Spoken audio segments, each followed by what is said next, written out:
research.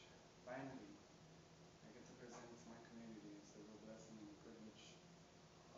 So my research is on peace and dignity journeys, the birth of the eagle and the condor prophecy.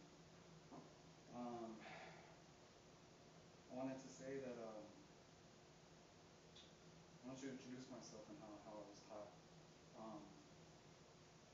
Yo sem chokwe, tapote, wali wali, inapo tatiak, Arturo Paulo Tiznado. Hello everyone, my name is Arturo Paulo Tiznado, and so I'm gonna start off with a question. I want to ask, who in here, or who has heard or thought of running as a form of prayer? I really want that to resonate with you. Really think about that. Now, in support of what I've shared, there's been supportive literature that talks about how running is a form of prayer. In the Hopi film, The Indigenous Aesthetic and Environmental Justice by Victor Misayazva Jr.'s Tlazokamatli, Water, Land, and Life, a Hopi elder reflects on a ceremonial run that took place in 2006. They honored the life force of water running from Hopi territory to Mexico City, Tenochtitlan. And so with his words, he shared that words of wisdom he expresses when running with feathers and carrying the prayer of water can be transformative healing energy that he hopes can have a ripple effect on the world. In addition to that, there's a personal story. In 2008, there's two different routes of the run before I go into the context of her history part. One group runs from Alaska, Chicxulub, May 1st. We start there. Another group begins in Tierra del Fuego, Argentina. Well, during that run, when runners came back from 2008, running for 6 months, they talked about in Peru, Machu Picchu, the Incan relatives, they talked about, they call it a chasqui. Chasqui means spiritual runner. And I don't have no pictures or anything. You know, a lot of those things are protected. But when the runners came back from 2008, those elders said that we've been waiting for you for 500 years. On a petroglyph on their stones, it has a runner that's posted that way and has a staff in their hand. And so that really validates of what this run is about. And when I start talking more about it, I apologize, I know you keep on looking up here, there's nothing to see, but my words, allow them to give life to what I'm sharing about. And then lastly, I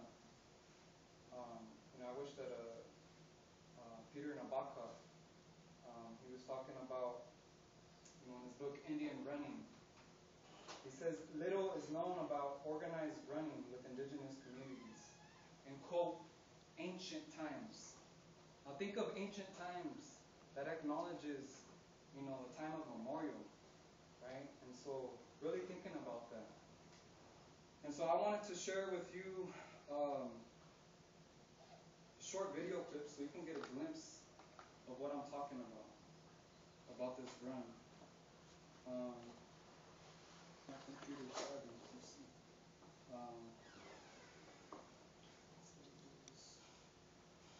Does anybody have Rick's computer?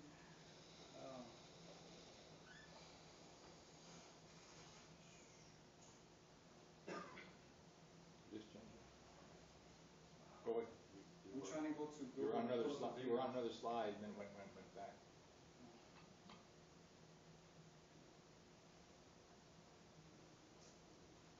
Is the video on the next slide? I just wanted to pull up Google and try to. Technology is supposed to make our lives easier.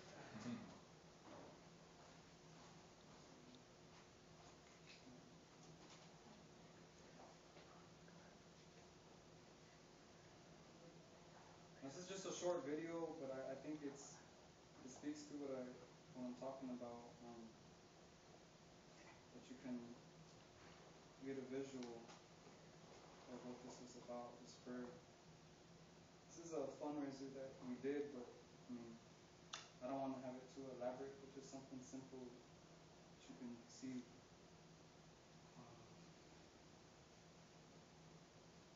And then when I play, how do I get this image on here? This is really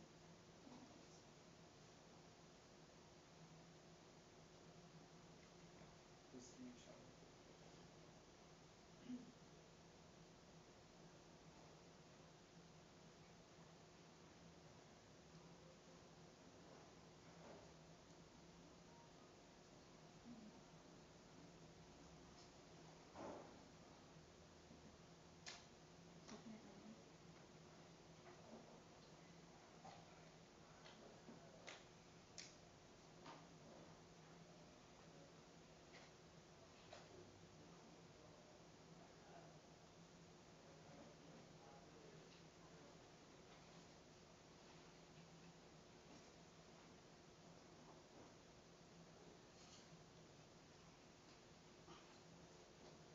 Okay. Finally. Really apologize. All right. Let's show this first.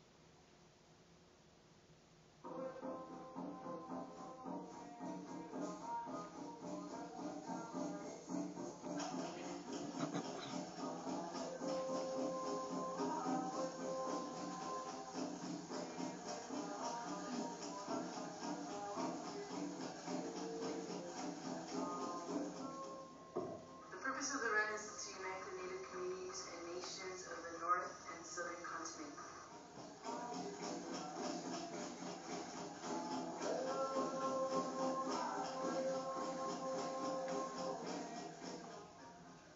I think it's important that we need to document our own history. We need to say, be able to tell whoever this is what we were able to do through our traditions. And part of the way to do that is that we, through the kind of more contemporary tools, use them so we can get our message out there of why it is that we need to continue our traditions in a sort of modern world, and also kind of allow us to share this with the other people that have different beliefs. Like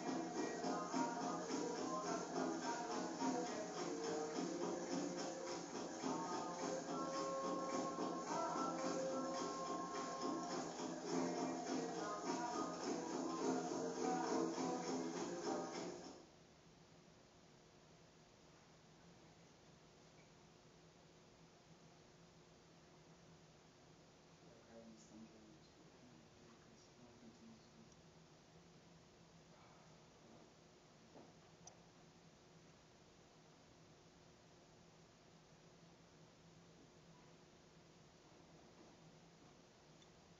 So that relative talked about indigenous people documenting our own history, not having people that don't walk that life to speak for us.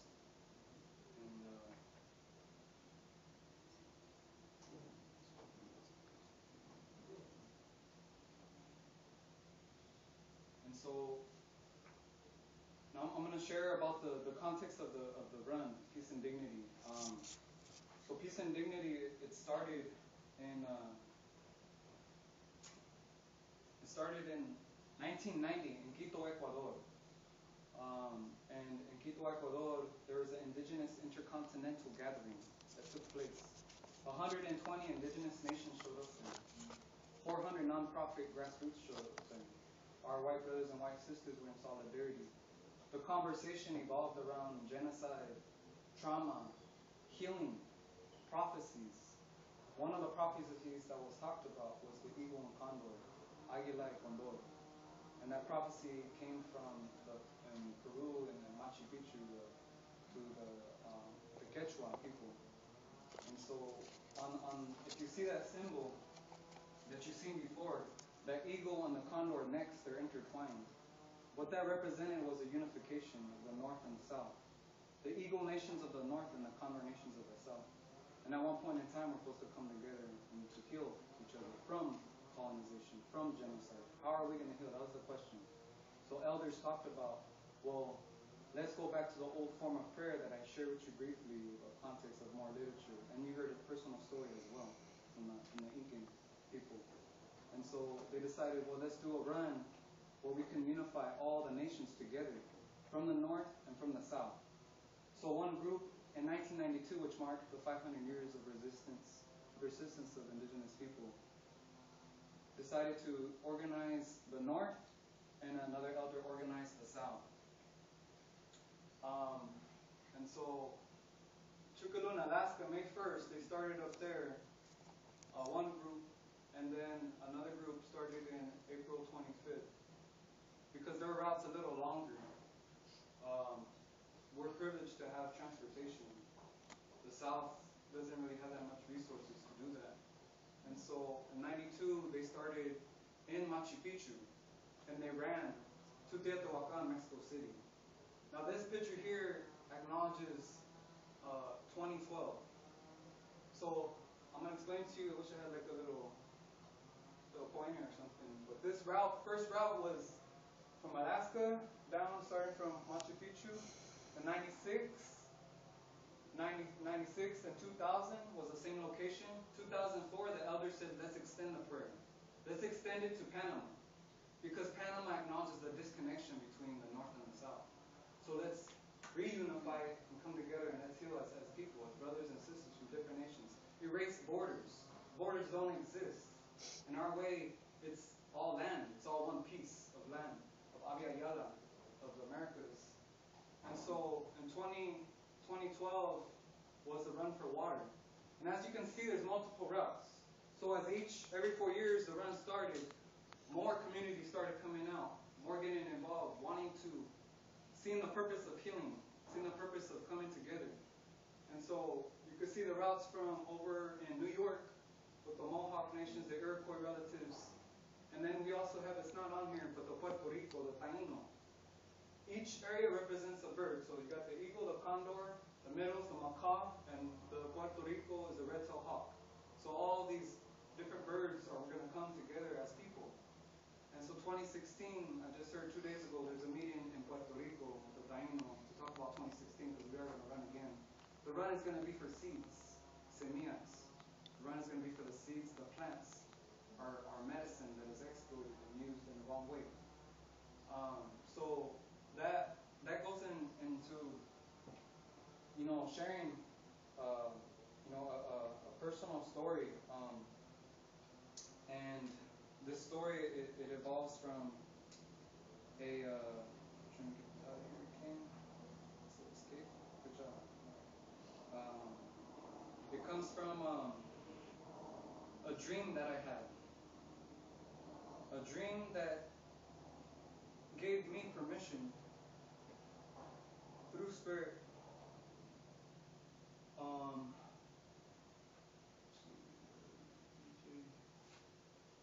and so this took place in 2008. So as an insider, right, being a runner, not just being a researcher coming into a community and wanting to research, but actually knowing what that means of running in prayer for 6 months for the people, for Mother Earth. So I want to share with you that story, and I really want you to just let it resonate with you. It's titled Spirit Giving Permission. I stand at the edge of a waterfall, moving my head gradually to the right, direction of the east, then move my head to the left, direction of the west. Intuitively towards the east direction conveyed familiarity, attributing to childhood memories, hardship, spiritual growth, while towards the west conveyed fear of the unknown, attributing to new beginnings. My mind was indecisive which direction to head towards, but my heart said to jump off the waterfall towards the west of the unknown.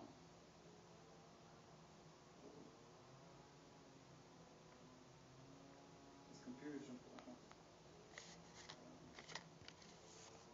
As I jumped in the river, my body sank into the water. Gradually, I began to progressively push up to the top with my arms, my feet, and as soon as I arose to the top, my eyes captured an image of a canoe.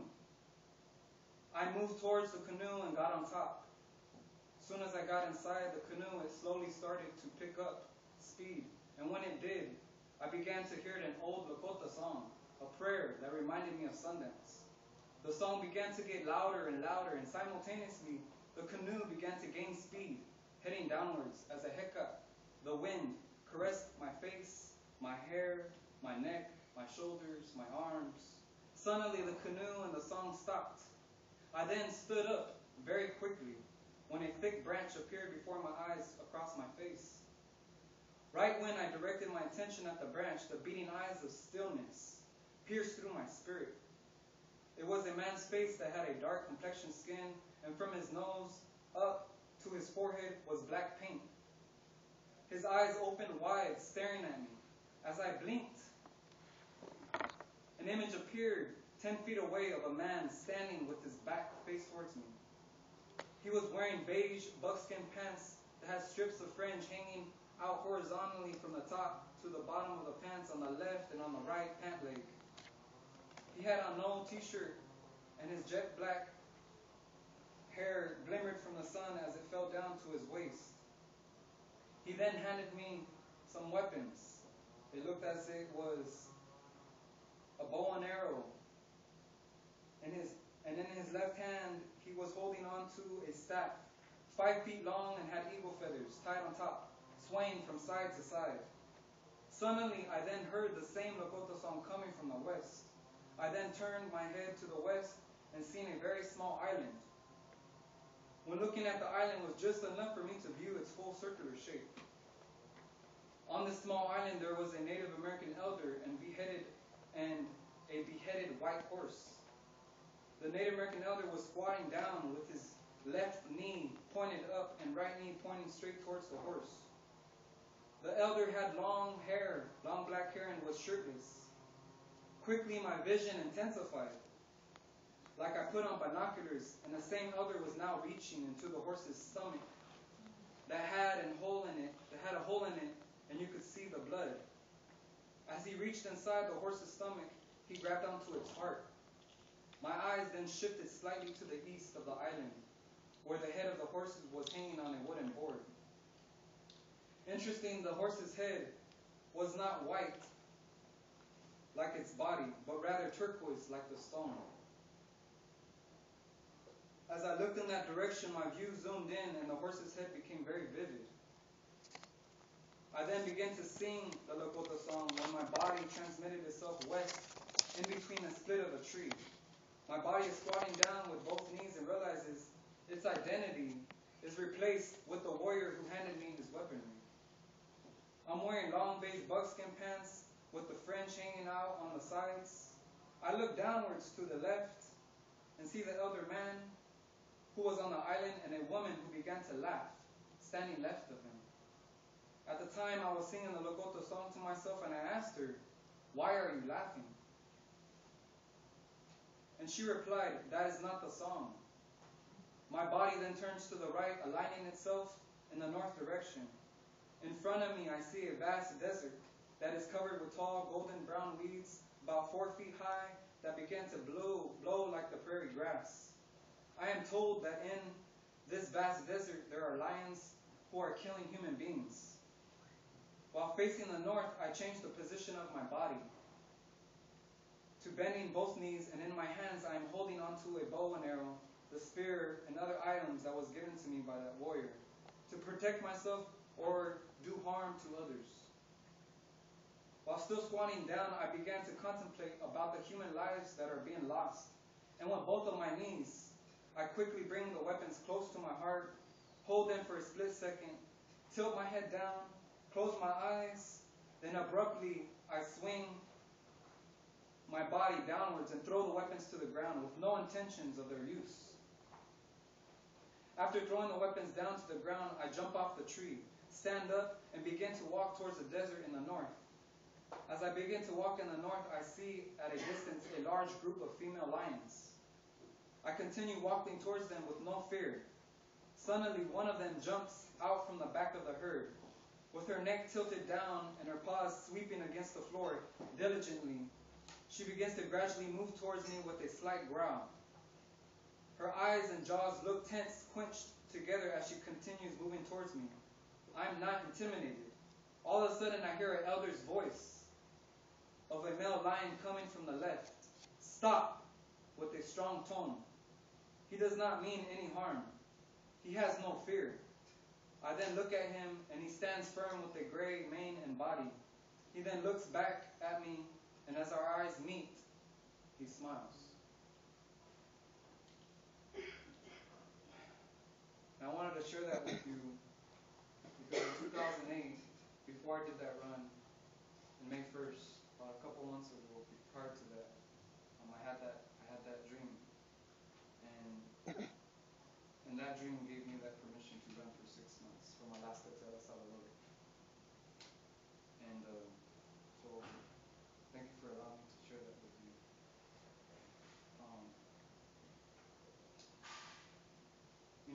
So speaking as that of an insider, right? Someone that I have ran and been a part of that ceremonial run. Well, as an outsider of somebody who has written about it, who has the resources to go ahead and do that, of this run that is definitely, I would say, a fight with myself, because of knowing that it's something that people have lost their lives from. Blood has been shed from protecting different ceremonies, or a way of life. And so I really thought hard about that, and thinking of how am I going to, should I even do this? Do I have the right to do it as a young man? And so I had to ask permission from elders to do this, and they wanted to know my intentions. And so I did. I told them, but I realized, what I have wrote is appropriate to share. It gives life to indigenous communities that don't have a voice. Like I said, reiterating myself of not having those resources, in all these indigenous communities throughout the Americas that have been a part of this run. And, like Sean Wilson in that literature, the book Research is Ceremony, it's from Canada, the Cree Nation. He talks about that. Research is ceremony. My research is ceremony. As I'm writing, I'm reliving ceremony. And so he puts it into context of accountability, holding yourself accountable. When you're doing writing, you're holding yourself accountable to your methodology, to the data that you take, your literature review, all these things that make it complete. Well, in the same way, as a runner, you're held accountable as a commitment to run for the people, as a servant of the people, to run and to pray. Very simple. You run, you pray, you speak when spoken to, and it's not something that is taken too lightly, and then there's discipline involved. You have to wake up early, 5 o'clock in the morning sometimes. You don't get no sleep because elders are telling you what's going on in their communities, right? And so, having that understanding of a discipline, reflects this idea of an insider and outsider. So it's a duality. Without, me being a writer as an insider and a runner as an outsider, it makes it complete, right? And so, that's relevant to what I wanted to share with you. And so there's and really thinking of there's some literature review that I want to share with you about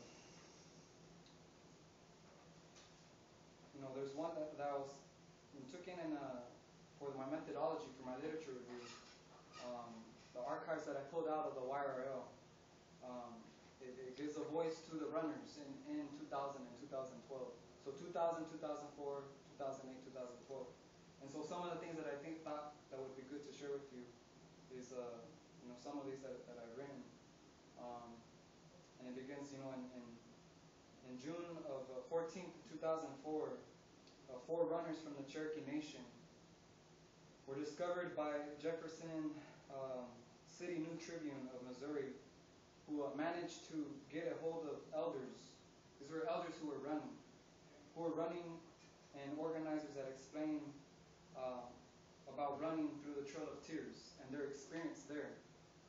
And so they said that, how this the person, the viewer, he was saying how thousands of Cherokee who died because of a government forcibly pushing them out of their land, that they have been cultivating, sustaining, and preserving for generations.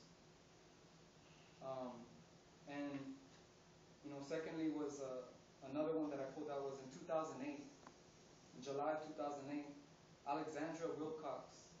She's a writer of Ventura County, the Star newspaper, and interviewed Gilbert Manchengo, a treasurer of Ventura County, who highlights about the history of the culture from a more cultural standpoint. And he talks about how the quote, the years of the journey is about honoring sacred sites. This was all Chumash land once upon a time. Purpose of honoring sacred sites by running is to ask for forgiveness to the ancestors of the land for the mistreatment and loss of the land and its natural resources influenced by colonialism. And so the last one is interviewed in also 2008 is Jose Malvido. He's one of the coordinators, the coordinator of the North in 2008 that organized the North when I ran. And he says, he reminds us that in her history of running and how PDJ unites the Eagle and Condor nations, talks about how ceremonial running is one of the oldest forms of a prayer, not just for Native people in the hemisphere, but all over the world. And so through the ceremonial running and carrying the sacred staffs, we're praying to reconnect the indigenous people. And I know that, you hear about these sacred staff. I didn't really go into that. But we run with staffs that represents the prayers of all the communities from the north and from the south. We're given a responsibility when we're holding those staffs. And so, just thinking of that. And so right now, currently, I am still finishing the International Review Board, the IRB. That's where I'm at right now. Who have the authority to have me further pursue the interviews, which I haven't gone into yet. I'm almost done. And my future plans is to definitely continue it and give a voice to those communities and create a children's book that reflects art and how that run has touched their lives. And so now that I have, shared a little bit, I'm kind of nervous. I apologize. I felt like I was jumping around. This is a lot for me. It's a struggle talking about this. It is, but I'm doing the best I can. And sharing about, I was going to create some bullets of how, because the reality of this prayer is that we need support. In order for this run to move forward, we don't live in the old ways. It's not horses. These are vans. What does it require? Oil. Gas, right? Money. It costs thousands of dollars to have this run go for 6 months from Alaska all throughout all these communities. And down from the south, a little of what they can to ask for nonprofits. And we don't go to any organizations that, support the exploitation of the land and the resources of oil companies and things like that. So it becomes very challenging.